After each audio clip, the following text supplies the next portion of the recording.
बाई बाई बाई आ मावशी अगे मावशी बोला काय दिसच ना झाली बाई आहे बाई इकडे आहे मी हा अगे चष्मावाली मावशी वैभव दादा जरा लाईट कमी कर का मला काहीच दिसत ना पुढचं हा काय बघतोय दादा बक्का बक्का मावशी कधी बघितली नाही होय हा मावशी बघितली की हा बघितल्या बघितल्या की बर अशी मावशी बघाय नाही काय बघाय नाही अशी मावशी कधी बघाय नाही म्हणून बघा लागलोय होय होय ही लाईट लाव बाबा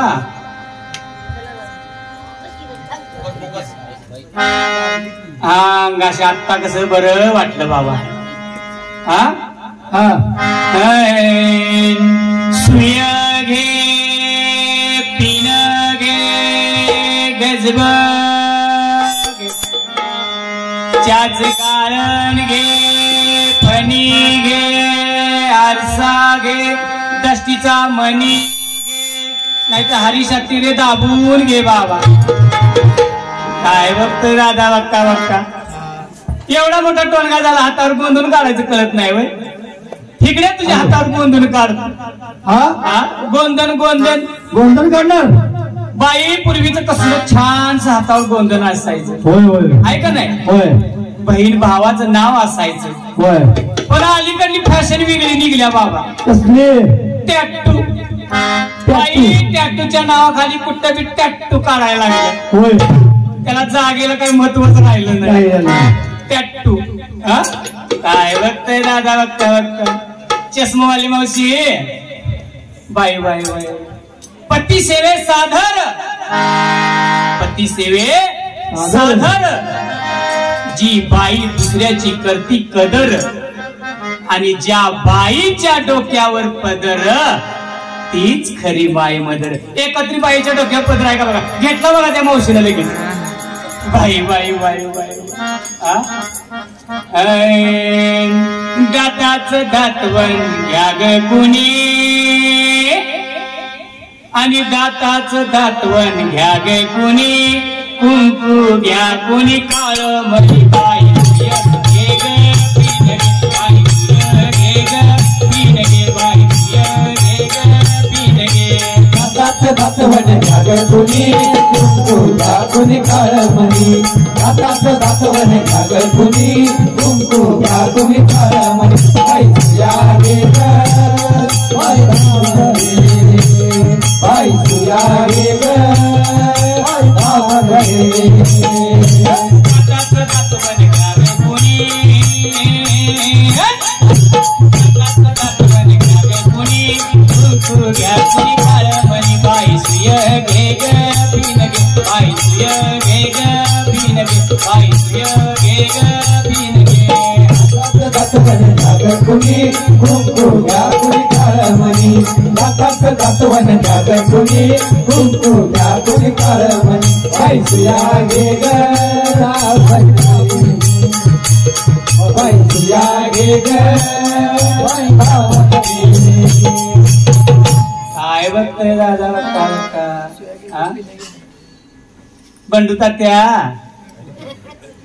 काय पाहिजे बाबा काय लांबचं ऐकू येत नाही नातू पाहिजे नातू पाहिजे कशाला बाबा नातू अहो पोरगी बरी मुलापेक्षा मुलगी बरी बर आणि प्रकाश देते दोन्ही घरी खरं सांगू अहो ज्या मुलाला तुम्ही लहानाचं मोठं करता शिक्षण देता आणि नोकरीसाठी परदेशात पाठवता त्या वेळेला तुमच्या जवळ कोणी नसतं हे लक्षात ठेवा बरोबर हा खरं सांगू आम्ही कार्यक्रमाच्या माध्यमातून बऱ्याच वृद्धाश्रमांना भेट दिल्या आम्ही तिथल्या प्रत्येक वृद्धाला विचारलं की तुमचा मुलगा काय करतो तर तिथल्या प्रत्येक वृद्धानं मला सांगितलं की माझा मुलगा डॉक्टर आहे माझा मुलगा इंजिनियर आहे आणि माझा मुलगा वकील आहे पण खरं सांगू त्या वृद्धाश्रमातल्या एकाही वृद्धानं मला असं सांगितलं नाही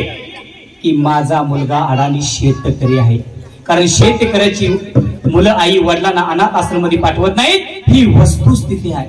आणि माझं उघास म्हणसी, माझं उघास म्हणसी, काही नाही रे नरा तुझं, जिथल्या तिथं जासी टाकुनी, हे शरीर सुद्धा हे नाही तुझं.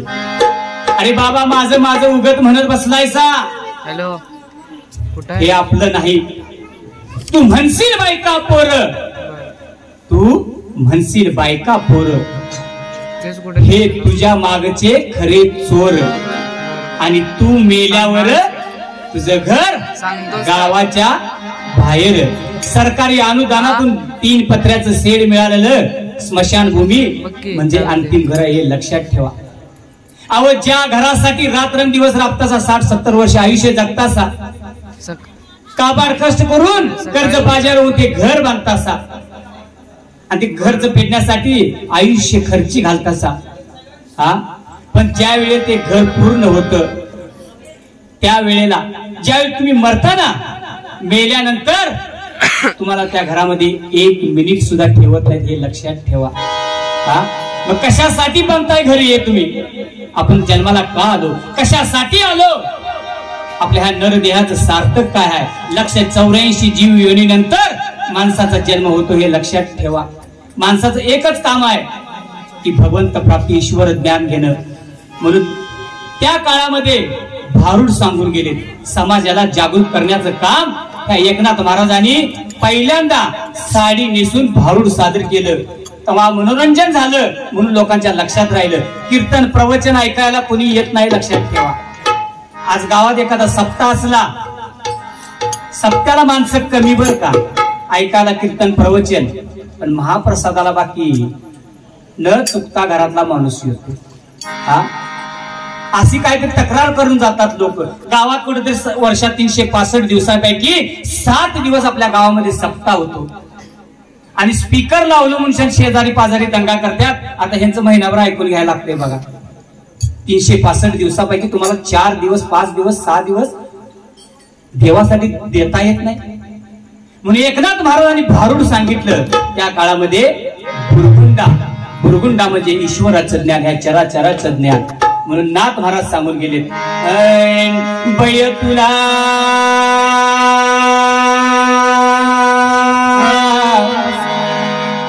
बुरगुंडा होईल,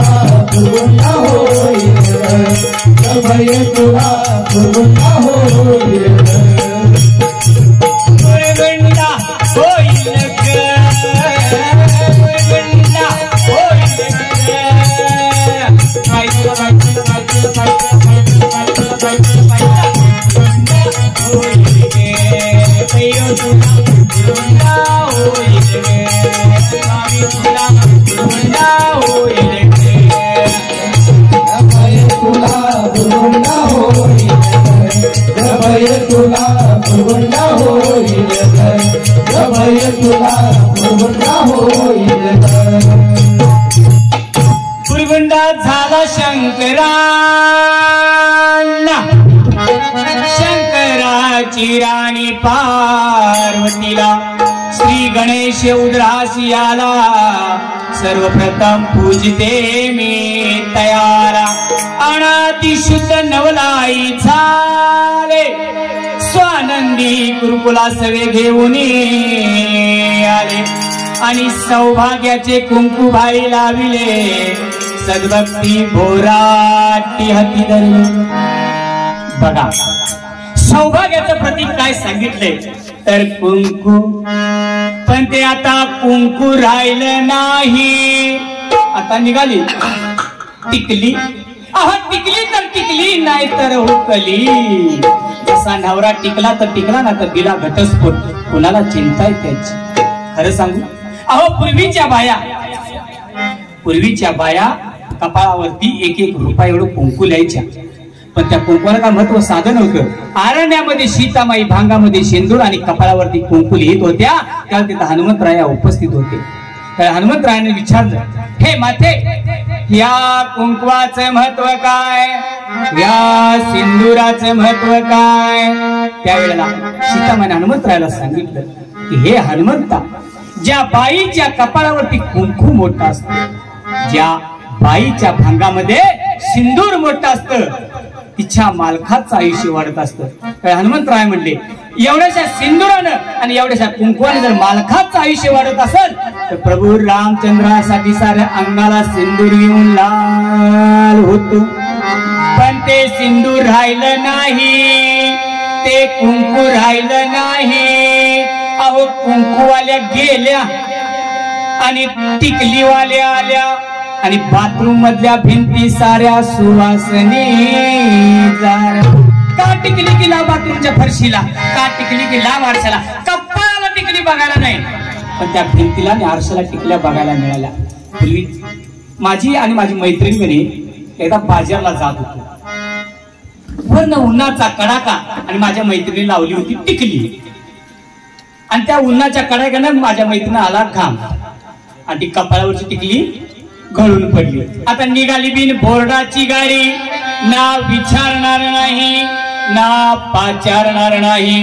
म्हणून हिंदू संस्कृत परंपरेनुसार प्रत्येक स्त्रियांनी कुंकवाचा वापर केला पाहिजे. म्हणून नाथ महाराज सांगून गेले, बय तुला गुरगुंडा होईल, बय तुला गुरगुंडा होईल,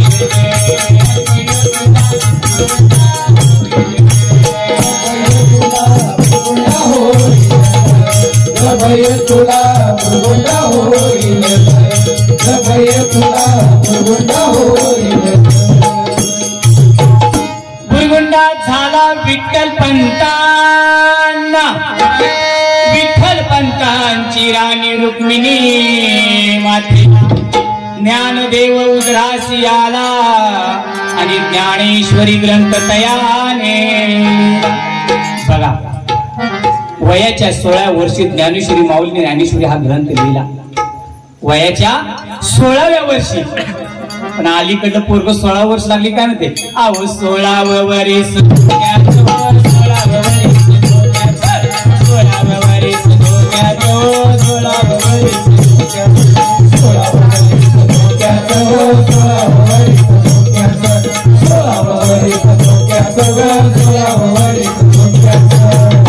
मला सांगा, 16 वर्ष धोक्याचा का काही शिकण्याचा आहे?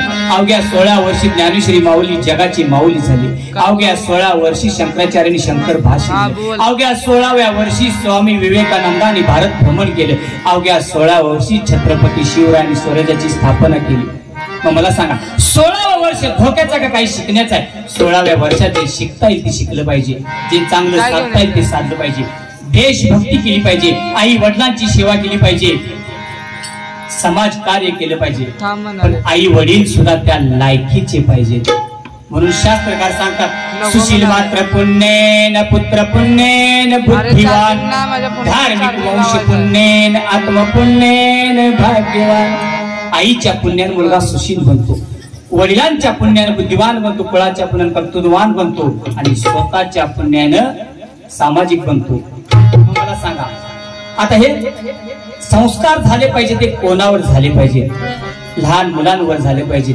16-17 वर्षाच्या 6-7 वर्षाच्या मुलांवर झाले पाहिजेत. 80-90 वर्षाच्या म्हाताऱ्यावर असून उपयोग नाही बरं का. अशी कधी गोष्ट घडली का? रस्त्याच्या कडे एखादा म्हातारा जर निघाला चालत, त्याला म्हणतो का, आजोबा इकडे या, एक पप्पी द्या? नाही म्हणणार. पण एखाद्या रस्त्याच्या कडेला 6-7 वर्षाचं गोर गोंट सेमडान जरी भरलेलं असलं तरी बाळ आपण त्याची गोड भरून पप्पी घेतो. बाळ्या इकडे एक पप्पी दे रे, घेतो का नाही सांगा? म्हणजे संस्कार या लहान मुलांवर झाले पाहिजे. बर, पिक्चरच्या थिएटरमध्ये मोबाईल मध्ये बसता येणं, पिक्चरच्या थिएटरमध्ये 3-3, 4-4 तास बसायला वेळ असतो, पण हे 7 सेकंदाचे चांगले संस्कार घ्यायला तरुण पिढी लागतात असते. किती वेळ लागतो बघा. सकाळी उठल्या उठल्या खाटच्या खाली या, आईचं दर्शन घ्या, वडिलांचं दर्शन घ्या, आंघोळ करून तुळशीला पाणी वाहा, सूर्य नमस्कार करा आणि चांगल्या कामाला चांगली संस्कार, चांगली सुरुवात करा. हे 7 सेकंदाचे संस्कार घ्यायला तरुण पिढी लाजते. आता पूर्वीसारखी झालेली नाही परिस्थिती. विचार करा, माकड जैसे गारुड्याचे तैशा परी बाईनी पुढे नाच. अलीकडलं नवरं नाचायला लागलं, बायको म्हणत तसं. गारडी माहितीये का? गारवडी माकडाला जसं नाचवत तसं नाचतं, उड्या मार म्हणून तसं नाचते. हा तसं अलीकडलं नवरं नाचायला लागल्या, म्हणत तसं वागायला लागल्यात. सांगू तुम्हाला, विंचू माहितीये? विंचू एवढासा विंचू असतो, तसला विषारी विंचू, तसला विषारी विंचू पाल खाते. विचार करा मग ती पाल किती विषारी असेल. तसली पाल कोंबडी खाते, मग कोंबडी किती विषारी असेल. आणि तसली कोंबडी ही मनुष्य जात खाते.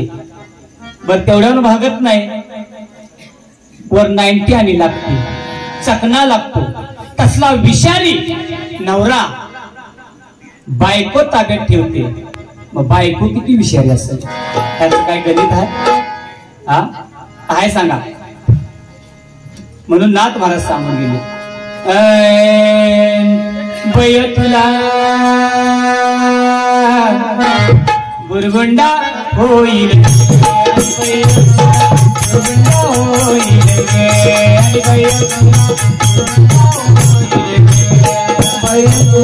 गुरगुंडा होईल, तुला गुरगुंडा होईल, तुला गुरगुंडा होईल. गांजा वांजा पिऊ नको रे, दारिद्र्य संसारा येईल त्याने. सेना म्हणे नावा हरी नावाचे व्यसन, 8वा गुण भगवंताचे. अरे बाबा गांजा पिऊ नको, दारी पिऊ नको, दारिद्र्य निर्माण होईल. आज खरी परिस्थिती बघा, स्वतःची मुलांची प्रेत आई वडिलांना खांद्यावरून न्यायची वेळ आली. आज आली का नाही सांगा. अहो दारू विकणारा मोठा झाला आणि दारू पिणारा भीतीला लागला, लक्षात ठेवा. म्हणून व्यसनापासून लांब राहा. हा आज खरी कंडिशन सांगू का, या प्रॉपर्टीसाठी माणसात वैर निर्माण झालं. बहीण भावासाठी ओवाळली येणारी ती बहीण येणार नाही, आता लक्षात ठेवा. कारण प्रॉपर्टी आज आज खरी अडचण जर झाली असेल तर बहीण भावाची अडचण झाली आहे फक्त प्रॉपर्टीमुळे. हा झाली का नाही सांगा. हा म्हणून नाथ महाराज सांगून गेले, बय तुला गुरगुंडा होईल, आणि बय गुरगुंडा होईल, आणि बय तुला गुरगुंडा होईल, बय तुला गुरगुंडा होईल, बय तुला गुरगुंडा होईल, बय तुला गुरगुंडा होईल, गुरगुंडा होईल,